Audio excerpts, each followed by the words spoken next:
Ben was a wealthy widower, a man who had everything except the love of a wife. Years ago, tragedy struck when his beloved wife passed away, leaving him with their only son, Peter.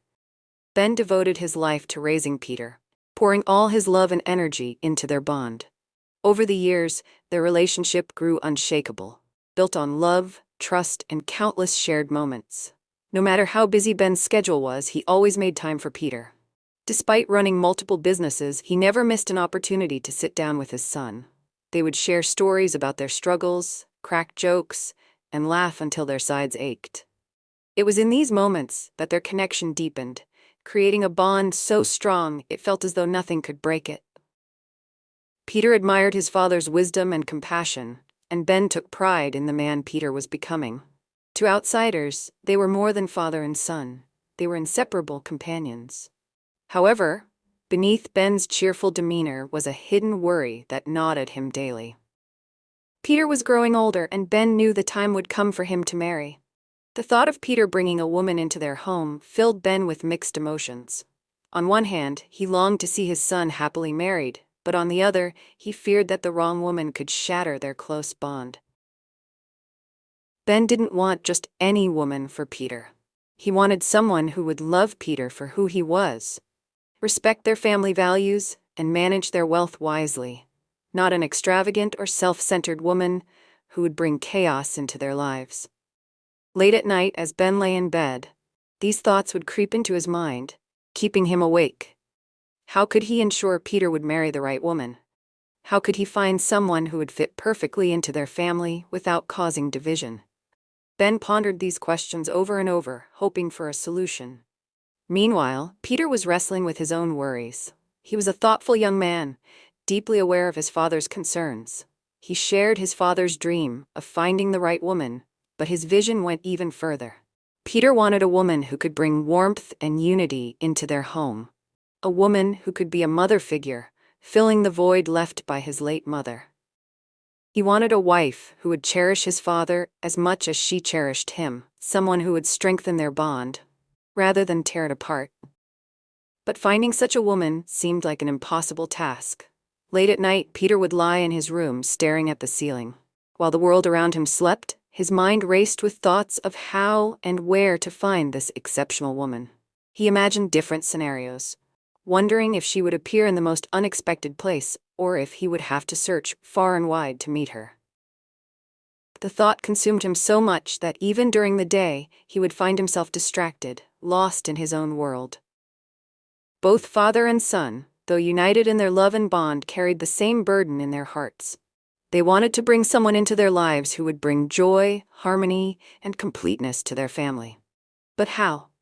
Neither had an answer, and the weight of the uncertainty hung heavily over them. Little did they know, fate had its own plans. Somewhere out there, the woman they both longed for was waiting, and life would soon set them on a path they never expected, a journey of love, trials, and the ultimate test of their unbreakable bond. One evening, Ben called Peter into the living room, a determined look on his face. Peter could sense that his father had something important to discuss. Ben cleared his throat and said, "Peter, I've been thinking a lot about how to find you a good woman. I believe I've come up with a plan." Peter raised an eyebrow, curious. "What plan, Dad? What are you talking about?" Ben leaned forward, his voice calm but firm. "I will disguise myself as the gateman of this house. You, my son, will continue living as the owner of the mansion.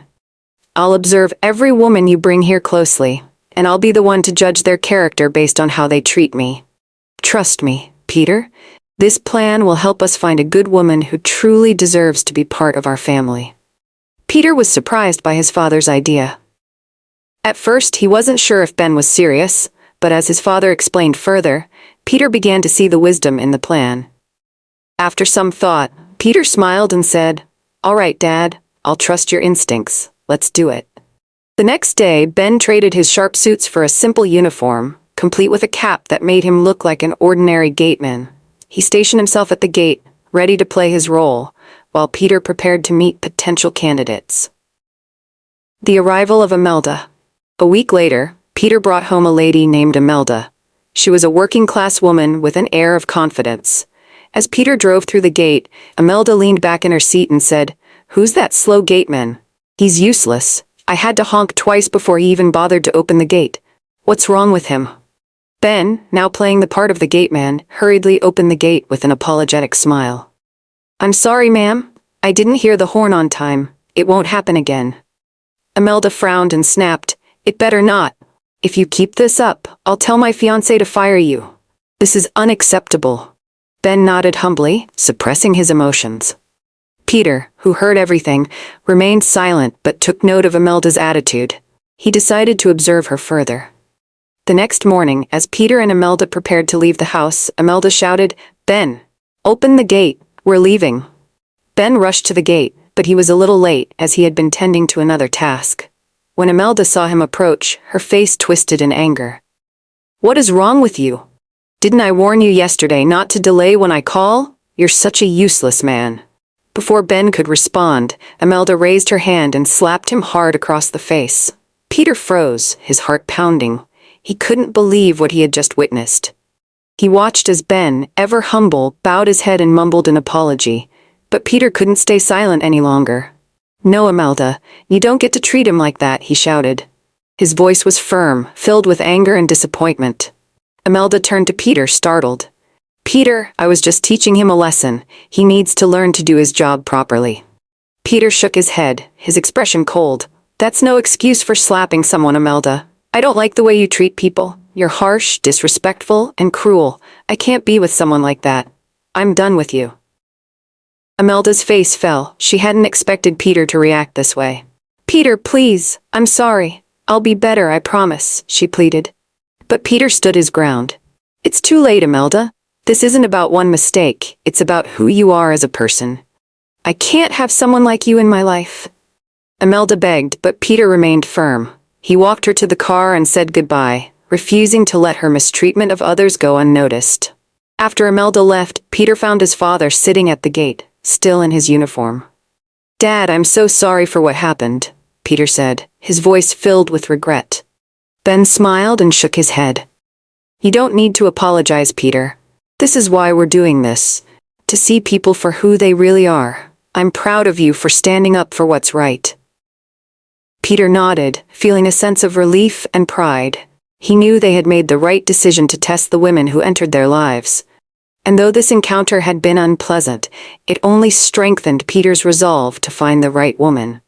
A kind-hearted, genuine person who would fit seamlessly into their family. Little did they know, the search had only just begun. There were more trials ahead, but Ben and Peter were ready to face them together. Peter met another woman named Anne who was strikingly beautiful. Her elegance and charm turned heads wherever she went, and Peter thought she might be the right one. Excited, he brought her home to meet his father. However, beneath her flawless appearance, Anne carried a heart full of pride and vanity. From the moment she stepped into the mansion, Anne was obsessed with her reflection. She spent hours in front of mirrors, admiring herself and praising her own beauty. Peter noticed this, but decided to give her time, hoping her character might reveal itself in other ways. One day, Ben, still disguised as the gateman, approached Anne with a humble request. "Please, ma'am," he said, "I've been standing at the gate all morning without food. Could you kindly help me get something to eat?" Anne turned to him with disgust, her voice sharp and demeaning. "You old man, who asked you to stand at the gate all day? Do your job and stop begging for food. No one hired you to eat. And by the way, how dare you expect to eat food from this beautiful mansion? Have you ever even seen a mansion like this in your life? Go back to your work." Ben, ever patient, continued to plead. "Please, just a small plate of food. I'm really hungry." Anne sneered, but finally said, "Fine, I'll get you something."